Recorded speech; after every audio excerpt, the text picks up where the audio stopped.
Welcome to Kingdom Entrepreneur. Before we jump in, I want to frame today's conversation because this episode sits at the very heart of Kingdom Entrepreneur. On this podcast, sometimes it'll just be me, and most of the time I'm going to bring on guests, but every conversation is anchored in this same conviction.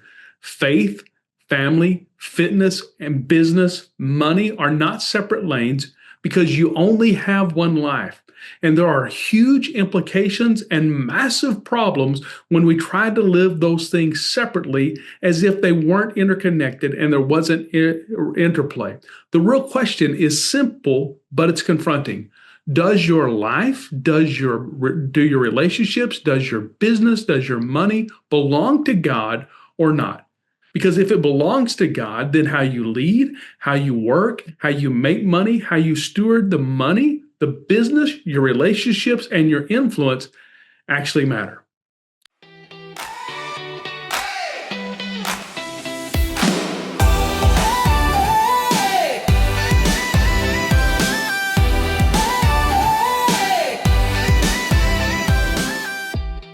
Here's a little backdrop about me. I literally started in business when I was 10. It was very clear, although I didn't fully understand it then, and it wasn't even until much later. But it was very clear that if I was going to have a shot at even what would be considered a lower middle class life, I was going to have to contribute. I wasn't really given a choice. There was work I had to do. And I remember doing the work, but never getting the money. And so I thought, if I'm ever going to be able to enjoy those things that money brings into my life, I've got to figure out a way to make money on my own, separate from mowing grass and throwing the newspaper. Yes, I'm that old. We actually used to do that, not just get it online. And so I started my own business when I was 10, and I learned very early the art of selling. In fact, even to this day, I still believe it is the most valuable skill any person can develop. Like if you can get good at sales, you can handle everything else, because literally everything you do is sales. You're selling yourself, you're selling a product, you're selling an idea, you're selling a vision. It's all about sales. And so I started my own business. I was buying at one price, selling at more, and actually making some good money. I remember being in junior high, and in our church way back, we had communion every week, and they would pass a tray also that we would give our tithe, or we didn't really believe in tithe, but I was taught to. And so I opened up my wallet and I took out some money and I put it in there. And the guy sitting next to me goes, "Where did you get all that money?" I was like, "I work and I've got a business." And he goes, "Nobody your age deserves that kind of money. Man, is money your God?" And it was the first time I distinctly remember saying, wait a second, is my faith and my relationship with God and my business and making money and using it, are they in conflict with each other? And it was something I struggled with for a long time. I grew up in a family that was entrepreneurial. Everybody was in business. And I remember thinking, I've got my church life, and then I've got my business. And sometimes the two push together, like I need to be out here making this money or taking care of this deal, taking care of this customer or client, but it's time for church, so I'm going to go do that. Or I'm sitting there and I'm going, oh, I need to take care of this and I've got to do that. And even hearing Bible classes or sermons that were like, hey, you shouldn't be concerned about your job, and shouldn't be concerned about money. It's the most common God, and I do believe that little g God can be money, but so can a lot of other things. And I remember feeling really weird and conflicted there. And it's been a constant. If you're a capitalist, well, you must be evil. You're taking advantage of people. You're making too much money. What makes you think you deserve that? You've probably heard all the questions. And yet deep inside of me, I pulled back for a while, and there was something deep inside that says, Ray, you were made for more. Not just more money, but in relationship, in business. I would see opportunities and go, well, I don't think I should do that, because there was this nagging thought back there. Even to the point where using the scoreboard that most people would use, man, I was winning at life. And I remember distinctly saying, you know what, this is just not it. There's this huge hole inside of me And that's when actually the book of Ecclesiastes got hold of me, and I read that book and I remember going, wait a second, this isn't a guy a few thousand years ago. This is me. He was chasing after all kinds of things. The difference between me and the writer of Ecclesiastes was he succeeded at everything, and I just did at most things. But his conclusion that he gives at the very beginning and repeats over and over and over, those, if you've not read it, those first two chapters can be really depressing because he says, look, it's meaningless, meaningless, utterly meaningless. Everything is meaningless. And if you've achieved some success, if you've hit some of those milestones that earlier you thought, man, my life is going to be so good when, some of them go way back. I can remember thinking, my life's going to be so good when I get to high school. And then my life's going to be so good when I turn 16 and I've got a driver's license and I have a car and freedom. Nobody's ever, you could probably guess the rest. And man, was I wrong. I can't wait till I graduate, till I go to college. I remember even visiting colleges those last couple of years of high school and saying, man, it's going to be so cool to live in a dorm. Now, that may be, if you've lived in a dorm, that may be the most ridiculous goal and thought ever. But I remember it. I can't wait. Man, when I graduate, when I get my first real job, when I make some money, when I buy my first house, and it's always putting life off and the goalpost is always moving. You hit this goal and you go, it's not enough. And maybe you hit one of those first ones. I remember my first major net worth goal.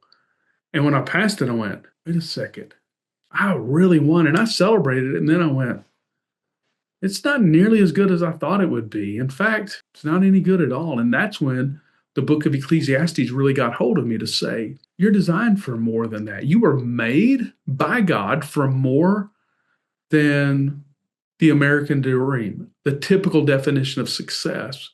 And that's when my eyes were open and I started to realize, look, it's not that these are in competition, that it literally is not God first, that life's about God.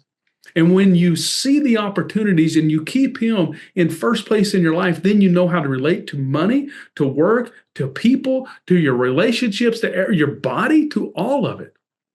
Then really two more passages really impacted my life and the way I view life, business, money, relationships. Matthew 25, Jesus, he gives a parable that was not unusual. He taught it actually in several different places. Several of the Gospels have this, and he uses variations of it very frequently. He talks about the masters going on a journey. And he says, calls three of his servants to him, and he gives to one 5, and to another 2, and to another 1 talent, each according to his ability. Real quickly, the talent wasn't like we typically think of it. Well, I've got a talent to do this, or I'm really skilled in this. This is my strength. Talent was literally a measure of money. Our world, our modern readers may say, wait a second, that's not fair. Why didn't they all get 5, or they all get 2, or they all got 1? And it is that he gave to each according to their ability. So it's important for us to be able to honestly look at ourselves and say, what am I capable of? What am I capable of? And here's the true answer. Just a little side note here. The answer is you have no idea, and I have no idea. There have been some times in my life where I'm like, I cannot believe I accomplished that. And I can't believe I overcame that I did that. But it also makes me think, what more? What more am I capable of? And so he gave to each according to their ability. And then he leaves. When he comes back, remember, the first one comes and says, look, here's your 5, and I made 5 more. And he's told, well done, good and faithful servant. Here's the second one comes and says, you gave me 2, I made 2 more. And he's told, well done, good and faithful servant. Enter into the joy of your master. And then the last one comes, and he just had 1. And he says, look, I don't think you're very fair. You have expectations that aren't reasonable. This is the Ray Revised version. And so instead of doing something with this, I was afraid of you. So I just dug a hole, buried in the ground, and now you got back what is yours. I don't know about you, but I can clearly identify a period of time where that was me, because I had some false teaching and some misunderstanding of Scripture and what God wanted. I can remember a time where I just played really small. I made some money, and then I'm like, well, I don't think I'm supposed to do that. I don't want it to be my God. I don't want it to run my life. And I don't want the judgment of people around me, my brothers and sisters in Christ.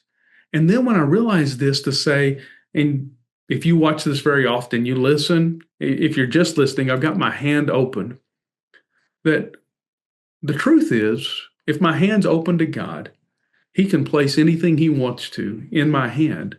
And as long as it's in my hand, I'm responsible to use it for Him, to use it for His purposes and His way, and really not to close my hand like it's mine. And so if it's in my hand, as long as it's there, then I'm going to use it well. I'm going to use it for Him. And I'm going to keep my hand open, because if He wants to take it out, it's always been His. The other passage that is related to it, in 1 Corinthians chapter 4, Paul asks a question. He says, what do you have that you didn't receive? And if you received it, why do you act like you didn't? And if you've ever thought about that question, what do you have that you didn't receive? Like, start with your life. It was a gift. You had absolutely nothing to do with it. Your life, your abilities, your brain, your opportunities, the money, the resources, the relationships, those are all a gift. They didn't come from us. But go up, that's chapter 4, verse 7. Go up to the very beginning of that chapter. And he says in chapter 4, verse 1, let a person regard us as stewards or managers of the manifold wisdom of God, and what's required of a person that's been entrusted, or a steward or manager, but to prove faithful. And it again is, if God places something in your hand, He trusts you with it. That's why He entrusts it to you. And He expects me to be trustworthy. Now, a couple others, Jesus talked about a man sowing some seed, and that it produced a crop 30, 60, and 100-fold. Best I can tell, 5 plus 5. 5 times 2 equals 10. Got 2, multiplied it, ended up with 4. One seed produced 30, 60, and 100. God's into multiplying.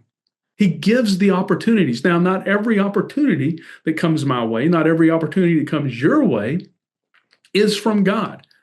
And so if you've got that entrepreneurial bug, there's not a day that goes by. This is literally the truth. There's not a day that goes by in my life, and it's been this way as long as I can remember, that I didn't think, oh, I could do this. I could start that business. I could buy that business. I could run it better. I could make more money. But not every opportunity is mine. And that's when one time we'll talk about what real strength is, what your real talents are.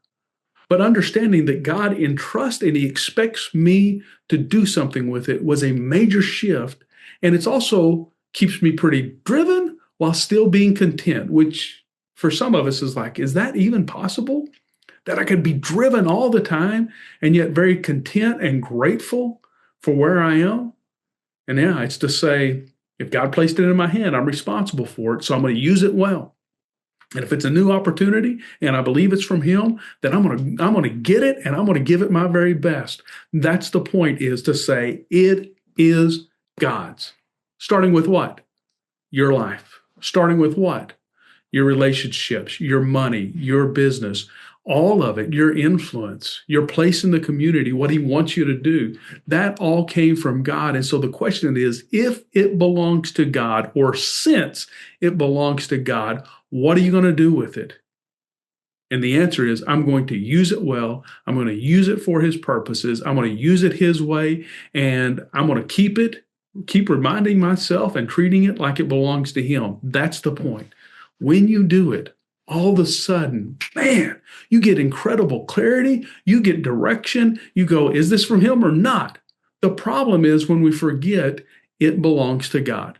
It's not a new problem. All the way back in the book of Deuteronomy, God tells Israel before they go into the promised land, look, it is so important that you remember me, and you remember that I'm the one that gave you all this, because there is a possibility that you're going to get into the promised land. That dream is going to come true for you, and you're going to think, I did this, and you're going to trust in yourself. And it is a real thing. There have been some times where, man, I had enough net worth, enough money in the bank. I thought, I got it made. And my pursuit of God, my keeping Him first, my seeking after His heart, and remembering to live with an open hand and to use it for His purposes and His benefit and blessing, got off. And Deuteronomy says, when you do that, you're going to go downhill. And I don't know many entrepreneurs who've not learned that lesson the hard way. And so there's some real pain when we forget, and there's some real blessing when we say, this belongs to God, and I'm going to use it for Him. I'm going to use this business to bless customers, to bless employees, to bless a community, and it's going to be something different. So here's the call to action for you today. Take a little time and ask yourself, what is it that God has entrusted to you? What has He placed in your hand, and how are you using it? What does it mean for you to use it His way? And then literally do it. You were made for more. This has been Kingdom Entrepreneur. I'd love to hear your feedback. Join in. And if you found any benefit in this, I ask two things of you. Subscribe, whether you're on YouTube or Spotify, wherever you're listening to it, subscribe to Kingdom Entrepreneur and then share it on your social media, because business people are the ones who are really going to make a difference in building the kingdom of God by building businesses. And you were made for more. Have a great day.